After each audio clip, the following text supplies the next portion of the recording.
Hi guys, இன்றைக்கி நம்ம குழந்தைங்களுக்கான ஒரு ஹெல்த்தியான குயிக்கான ரெசிபி பண்ண போகிறோம். எப்படி பண்ணலான்னு பார்க்கலாம், வாங்க வீடியோக்குள்ளே போகலாம். இப்போ அதுக்கு நான் ஒரு 2 டேட்ஸ் நான் ஹாட் வாட்டரில் ஊற வைக்க போகிறேன். ஏன்னா ஹாட் வாட்டரில் வைக்கிறதுனால நமக்கு நல்லாவே சீக்கிரமாகவே சாஃப்ட் ஆகிடும். ஒரு 15 மினிட்ஸ்க்கு முன்னாடி நம்ம வச்சா போதும் செய்கிறதுக்கு. உங்களுக்கு ஹாட் வாட்டரில் வைக்கல அப்படின்னா நீங்கள் கொஞ்சம் ஒரு 1 ஹவருக்கு முன்னாடியே சோக் பண்ணி வச்சுருங்க. அப்புறம் அவல் நான் டஸ்ட்டாக இருந்தால் ஒரு 3-4 டைம்ஸ் நல்லா க்ளீன் பண்ணிக்கோங்க. நான் க்ளீன் பண்ணிவிட்டு எடுத்துக்கிறேன். கொஞ்சம் அவல் தண்ணி ஊற்றி வச்சுக்கிறேன். இப்போ 10 மினிட்ஸ் ஆயிடுச்சு. 10 மினிட்ஸ்க்கு அப்புறமா நம்ம அந்த ஸ்கின்னெல்லாம் தேவையில்லாத அந்த ஸ்கின்னெல்லாம் ரிமூவ் பண்ணிவிட்டு நம்ம நல்லா கலந்து விட்டுக்கலாம், மசிஞ்சு விட்டுக்கலாம்.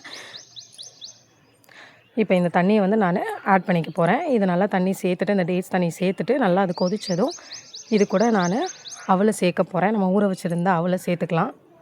இதெல்லாம் நல்லா கலந்து விட்டுட்டு நல்லா அவல் சாஃப்டாக வர்ற வரைக்கும் இந்த மாதிரி கிண்டி விட்டுக்கிட்டே இருக்கலாம். ஒரு 5 மினிட்ஸில் நல்லாவே சாஃப்டாக வந்துடும்.